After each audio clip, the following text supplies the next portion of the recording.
ജീവിതകാലം മുഴുവൻ പ്രണയിക്കാൻ ഒരാൾ കൂടെ ഉണ്ടാവുക എന്നത് ഏറ്റവും വലിയ ഭാഗ്യമാണ്. അതുകൊണ്ട് തന്നെയാണ് സോൾമേറ്റ് എന്ന് പറയുക. ഇപ്പോൾ പലപ്പോഴും കല്യാണങ്ങളുടെ കാര്യങ്ങൾ പറഞ്ഞു വരുമ്പോൾ നമ്മൾ നോക്കണ ഒരു കാര്യം, ജാതകം നോക്കി ജാതകത്തിൻ്റെ പൊരുത്തം നോക്കുക എന്നാണല്ലോ പറയുക. ആസ്ട്രോളജി എന്ന് പറഞ്ഞാൽ പ്രൂവൻ സയൻസാണ്, അതിൽ യാതൊരു സംശയമില്ല. പലപ്പോഴും പല ആൾക്കാരും പല കാര്യങ്ങളും കൊണ്ട് അതിൽ വൈരുദ്ധ്യം വരാം, സാഹചര്യം അതുപോലെ തന്നെ നിമിത്തങ്ങളൊക്കെ മാറിയെന്നിരിക്കാം. എന്നാൽ പോലും ഏകദേശം ഇതെല്ലാം ഒന്നായിട്ട് തന്നെയാണ് പറയാറ്.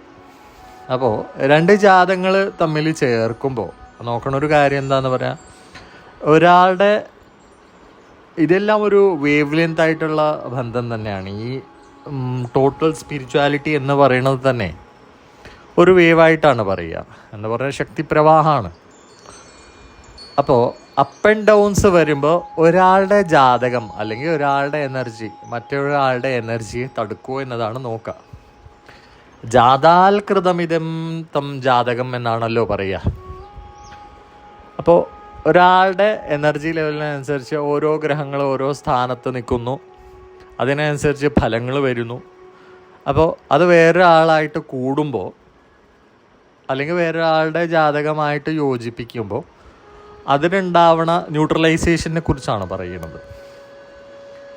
എന്ന് പറഞ്ഞാൽ ഒരു ഫിസിക്കൽ റിലേഷൻ, കല്യാണം കഴിച്ചു അല്ലെങ്കിൽ ഒരു സ്നേഹമോ ഏതായിക്കോട്ടെ, ഒരാളായിട്ടുള്ള റിലേഷനിലേക്ക് വരുമ്പോൾ, അതുപോലെ തന്നെ ആൾക്കാരായിട്ടുള്ള സൗഹൃദങ്ങൾ വരുമ്പോൾ, അത് മേ ബി ഫ്രണ്ടാവാം, ചിലപ്പോൾ പ്രണയമാവാം, ചിലപ്പോൾ ദാമ്പത്യമാവാം, ഏതായാൽ പോലും.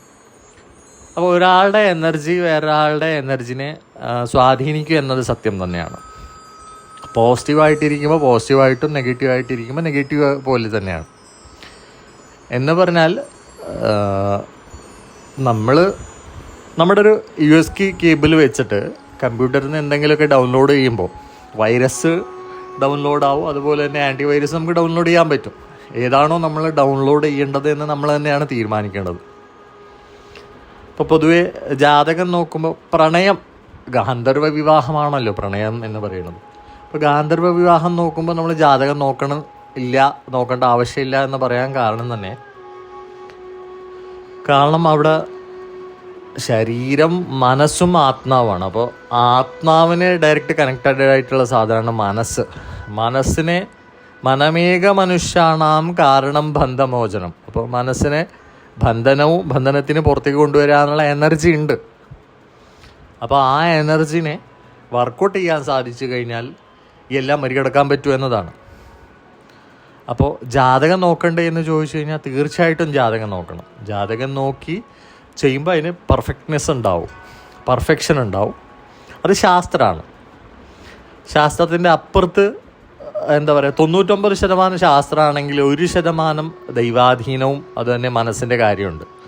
ആ മനസ്സിൻ്റെ കാര്യം എത്രത്തോളം ഉൾക്കൊള്ളാൻ പറ്റും, എത്രത്തോളം അതിനെ എനർജി കൊടുക്കാൻ പറ്റും, അത്രത്തോളം നമ്മുടെ കാര്യങ്ങൾ ഭംഗിയാവും.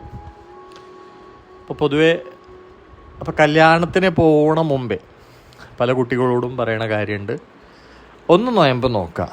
കാരണം അന്തർബഹിഷ്ഠ ശുദ്ധം, അകവും പുറവും വൃത്തിയായിട്ട് എല്ലാം കൊണ്ട് പോസിറ്റീവായിട്ട് കൂടെയുള്ള സോൾമേറ്റ് എന്ന് പറഞ്ഞാൽ കൃത്യമായിട്ട് പറഞ്ഞല്ലോ, മനസ്സും ആത്മാവും ശരീരവും. അപ്പോൾ ഒരാളായിട്ട് ബന്ധപ്പെടുമ്പോൾ ആ ശരീരമായിട്ടുള്ള ബന്ധം വരുമ്പോൾ പോലും ആ സോൾമേറ്റിൻ്റെ എനർജി അത് നമ്മൾ ബാധിക്കുന്ന കാര്യം തന്നെയാണ്. അപ്പം അങ്ങനെ ഇരിക്കുമ്പോൾ അവരുടെ എനർജി ലെവല് നന്നായിട്ട് ബൂസ്റ്റപ്പ് ആക്കി വെക്കാൻ നമുക്ക് നിർബന്ധമായിട്ടുള്ള കാര്യമാണ്. അപ്പോഴാണ് നമ്മുടെ എല്ലാ കാര്യങ്ങളും ഓക്കെ ആയി വരിക. അതുപോലെ തന്നെ പൊതുവെ സയൻറ്റിഫിക്കലി പറയാറുണ്ട്, നല്ലതായിട്ടുള്ള മീൻസ് രണ്ടുപേരുടെ റിലേഷനിൽ വരുമ്പോൾ ഓക്സിറ്റോസിൻസ് വർക്കാവുകയും രണ്ടുപേരുടെ മാനസികമായിട്ട് ചിന്താഗതികളും അതുപോലെ തന്നെ ശാരീരികമായിട്ട് ഫിസിക്കലി നേച്ചറും ഏകദേശം ഒരേപോലെ ആയി വരും കുറേ കാലം കൂടെ ഇരിക്കുമ്പോൾ എന്ന് പറയാറുണ്ട്. അതാണ് നല്ല രീതിക്ക് നല്ല സ്നേഹത്തോടെ ഇരിക്കുന്ന കപ്പിൾസ്. അപ്പോൾ അവരുടെ എന്താ പറയുക, വേവ് ലെങ്ത് എപ്പോഴും ഓക്കെ ആയിരിക്കും, ഒരേപോലെ ആയിരിക്കും. അപ്പോൾ ഒരാൾ പറയണത് വേറൊരാൾ ഉൾക്കൊള്ളാനും അതുപോലെ തന്നെ ഒരാൾ ചെയ്യണ കാര്യങ്ങൾ വേറൊരാൾക്ക് വേഗം മനസ്സിലാക്കാനും പറ്റും എന്നതാണ്. അതിൻ്റെ എളുപ്പം പറഞ്ഞു കഴിഞ്ഞാൽ അതിൻ്റെ ഹയർ സയൻസാണ് പറയുക, ടെലിപതി വർക്കാവുക എന്നതാണ്. അപ്പോൾ ഒരാൾക്ക് എന്തെങ്കിലും സംഭവിക്കുമ്പോൾ വേറൊരാൾക്ക് അതിൻ്റെ സ്റ്റിമുലേഷൻ ഉണ്ടാവും. കോസ്മോസിലിരിക്കുന്ന എനർജി നമ്മുടെ എനർജി ആയിട്ട് കമ്മ്യൂണിക്കേറ്റ് ചെയ്യുന്ന ഒരു പ്രൊസീജിയറാണത്. അത് ആരായിട്ടും നമുക്ക് എന്താ പറയുക, ഈ കോസ്മോസിലിരിക്കുന്ന ഏതൊരു എനർജി ആയിട്ടും നമുക്ക് കണക്ട് ചെയ്യാൻ പറ്റും. അപ്പോഴാണ് നമുക്ക് വേറൊരാളുടെ എനർജി കാര്യങ്ങളൊക്കെ നമുക്ക് കാണാനോ അല്ലെങ്കിൽ എനർജി ലെവലൊക്കെ മനസ്സിലാക്കാനും പറ്റും. അതാണ് അതിൻ്റെ പ്രത്യേകത. അപ്പോൾ എപ്പോഴും പോസിറ്റീവായിട്ടിരിക്കുക, നന്നായിട്ട് പ്രാർത്ഥന ഉണ്ടാക്കുക, ദൈവാധീനം ഉണ്ടാക്കുക. അപ്പോഴാണ് രണ്ട് സോളുകളുടെ എനർജി ബാലൻസ് ഉണ്ടാവും, പോസിറ്റിവിറ്റി ഉണ്ടാവും. അല്ലാത്ത പക്ഷം ജീവിതത്തിൽ അതിൻ്റെ ആയിട്ടുള്ള ബുദ്ധിമുട്ടുകൾ എപ്പോഴും ഉണ്ടാവും. അത് നമ്മളെപ്പോഴും ഓർത്തിരുന്നാൽ മതി.